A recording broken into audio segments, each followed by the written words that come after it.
নমস্কার। আজিটিয়ার ডায়েরির নতুন দিনের একটা ভিডিওতে আপনাদের স্বাগত জানাই। বড়দের প্রণাম আর ছোটদের অনেক অনেক ভালোবাসা জানাই। যারা সাবস্ক্রাইব করে আমার পাশে আছেন তাদেরকে অসংখ্য ধন্যবাদ। আর যারা না সাবস্ক্রাইব করেও আমার ভিডিও দেখছেন তাদেরকেও অসংখ্য ধন্যবাদ। তো সকালবেলায় ঘুম থেকে উঠেই কাজকর্ম তো শুরু হয়ে গেছে। আর এই যে এত ঠান্ডা পড়ছে না, ঠান্ডার কারণেও বেলা হয়ে যাচ্ছে আর কি। আর ঘুমাতে ঘুমাতেও অনেকটা রাত্রি হয়ে যায়।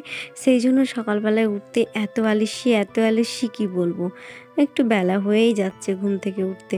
তো যাই হোক, যখন তাড়াতাড়ি করে ঘুম ভেঙে দেখি একটু দেরি হয়ে গেছে, চটপট করে উঠে ঝটপট কাজ শুরু করে দিই। তো যাই হোক, কাজকর্ম করতে করতে আমার এই বাসি কাজকর্ম কিছু সেরে তারপরে রান্নাঘরের পর্বে তো যেতেই হবে। সেই কারণে মুখে একটু সানস্ক্রিন মেখে নিচ্ছি। তো মধ্যে মধ্যে ভুলেই যেতাম, আগে তো সেই রকম দেওয়া হতো না। তো এখন ভাবছি কি একটু স্কিনের যত্নটা নিতেই হবে। সেই জন্য এখন রান্না করতে যাওয়ার আগে আমি প্রত্যেকটা দিনই চেষ্টা করি যে মুখে একটু সানস্ক্রিনটা লাগিয়ে নিতে। তো যাই হোক, এবার আমি রান্নাঘরে চলে এসেছি। জলটা আমার একদম টকবক করে ফুটে গেছে।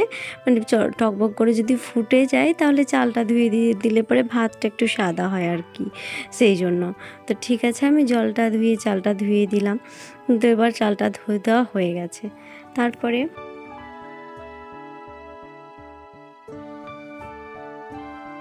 জীবনে মেয়েদের ছেলেদের যাই বলুন, সব সময় মানুষ মাত্রই সবসময় একটা সব থেকে বড় ভুল করে ফেলে।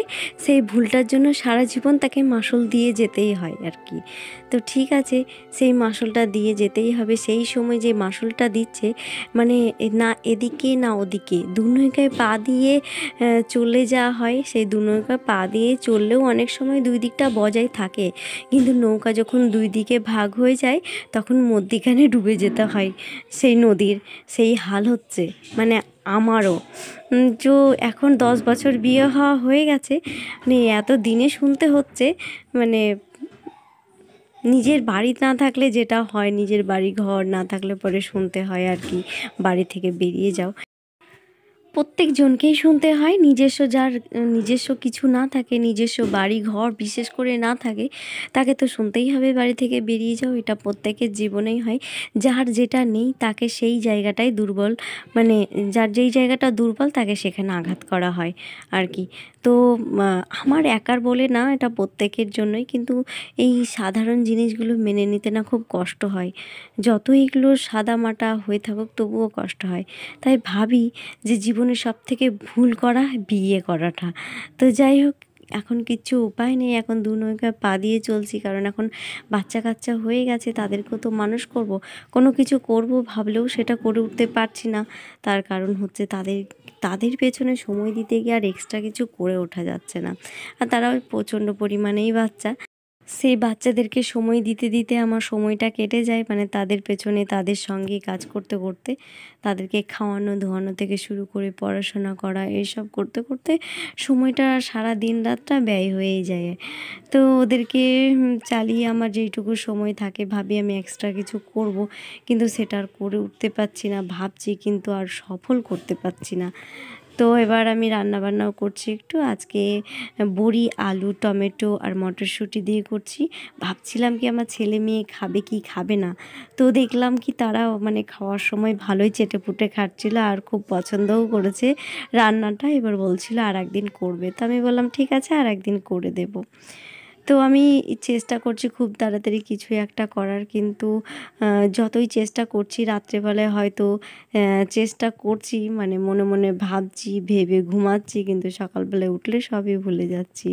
মানে কর্ম বা কী বলতে, কুড়ো মানুষ হলে যা হয়, কুড়ো মানুষের জীবনে কোনো কিছু করা যাবে না। তাই হচ্ছে আমার হাল তাই। মানে এত বিলাসিতা পেয়ে গেছি যে আর পরিশ্রম করতে খুব কষ্টই হচ্ছে। তো আমি বলি কি, মেয়েদেরকেও স্বাবলম্বী হওয়া প্রচণ্ড পরিমাণে দরকার। মেয়েরা যদি স্বাবলম্বী না হয় তো ভালোই কথা শুনতে হয়। আমি চেয়েওছিলাম, ভেবেওছিলাম যে আমি স্বাবলম্বী হব, কিন্তু সুযোগ সুবিধা সেরকম হয়ে ওঠেনি। সেরকম হয়ে উঠলেও যাই হোক, মানে আমারও সেরকম হয়তো বেশি সেরকম গুরুত্ব ছিল না, সেই কারণেই স্বাবলম্বীটা হয়ে উঠতে পারিনি। যদি নিজের প্রচণ্ড পরিমাণে আগ্রহের সঙ্গে চেষ্টা থাকতো তাহলে অবশ্যই হয়তো মানে পারতাম। তো সেই চেষ্টাটাই হয়তো দমিয়ে দিয়েছিলাম কোনো একটা কারণে। তা আবার ভাবছি কি করব, কিন্তু ভাবছি আর ভেবতেই থাকছি। যখন খুব কষ্ট হচ্ছে তখন ভাবছি করব, কিন্তু আবার যখন একটু শিথিল হয়ে যাচ্ছে সব কিছু তখন আবার সব কিছু গুলিয়ে ফেলছি, এই আর কি।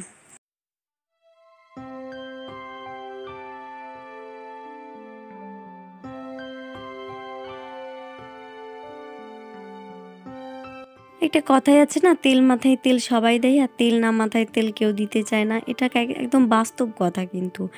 মানে নিজের থেকে হলপ করে, মানে নিজের থেকেও পরীক্ষা করে দেখেছি, নিজের দিয়ে দেখেছি। বয়সটা তো আর কম হলো না, অনেকটাই বয়স পেরিয়ে গেছে। জীবনের অর্ধেকটা বয়স চলেই এসেছি আর অর্ধেকটা বয়সে আছি, মানে মধ্য বয়স হয়ে বেঁচে আছি। তো সেই কারণে অনেক কিছু অভিজ্ঞতা হচ্ছে। আর যত দিন যাচ্ছে তত মনে হচ্ছে বেশি করে শিখতে পারছি, কারণ আমাদের শেখার তো শেষ নেই। জীবনের প্রতিটা মুহূর্তই শিখতে হয়। মৃত্যুর আগে পর্যন্ত যদি সুস্থ সবল থাকো তাহলে মৃত্যুর আগে পর্যন্ত সব কিছু, মানে যেটা যা না জানা সেইটুকু শেখা যায়। মানে শিখতেই থাকি আমরা, ভুল কিছু নেই। যেটা আগে জেনেছি সেটা ভুলে যাই, যেটা পরে জানছি সেটা শিখতে থাকি, এইভাবেই চলতে থাকে। তো আমার রান্নাবান্না কমপ্লিট হয়েছিল, তারপরে সারা কাজকর্মগুলো করেছে, বেশ কিছু কাচাকুচিও ছিল। তো কাচাকুচি করে তারপরে পুজো টুজো সেরে তো বসে গেছি। মানে এবার খাবারটা বাড়ছি, খাবারটা বাড়ার পালা। তো রাত্রে আছে আমাদের একটা নেমন্তন্ন, সেই জন্য বেশি কিছু রান্না করিনি। আজকে গাজরটা ছিল, বেশ কিছু দিনের গাজর ছিল, সেই গাজর আর শিম দিয়ে একটু ভাজা করেছিলাম, ধনেপাতার চাটনি করেছিলাম, আর হচ্ছে ডাল, আর হচ্ছে এই তো বলেছি আলু, বড়ি, টমেটো, মটরশুঁটি, ধনেপাতা এইসব দিয়ে একটা তরকারি করেছি আর কি। তো বেশ ভালোই হয়েছিল তরকারিটা খেতে। আর ছেলে মেয়ের জন্যও খাবার বেড়ে নিলাম, আমার নিজের জন্যও বেড়ে নিলাম। আর একটু কর্তামশাই কাজে একটু তাড়াতাড়ি বেরিয়ে যাচ্ছে বলে সে দুপুরবেলায় খেতে আসছে, আর খেয়ে দিয়ে সে চলে গেছে। আর এখন 2:30 মতো বাজে, আমি কাজকর্ম সেরে তারপরে খাবারটা মানে বাড়ছি। তো নিজেও খেয়ে নেবো, তারপরে ছেলে মেয়েকেও খাইয়ে দেবো। মেয়ে তো এখন নিজে নিজেই শিখে গেছে খেতে, ছেলেকে তো খাইয়ে দিতেই হয়। আর তারপরে এই সন্ধ্যাবেলায় চলে এসেছি, দুধটা আছে, মানে বেশ কয়েকদিনের দুধ হয়ে গেল, সেই দুধটা একটু মেরে নিচ্ছি। তো এই দুধ মারতে মারতেই আজকে আপনাদের সঙ্গে ভিডিওটা শেষ করছি। যদি এক বিন্দু ভালো লেগে থাকে তো প্লিজ সাবস্ক্রাইব করে পাশে থাকবেন। আর ভিডিওটা কেমন লাগলো কমেন্ট বক্সে অবশ্যই জানাবেন। আজকের জন্য টাটা, আবার দেখা হচ্ছে নতুন একটা ভিডিওর সঙ্গে। ততক্ষণের জন্য সুস্থ থাকুন। আর দেখুন দুধটা কেমন সুন্দর গাঢ় গাঢ় হয়ে গেছে, আর দেখতেও কত সুন্দর লাগছে, মনে হচ্ছে না কফির মতো দেখতে একদম।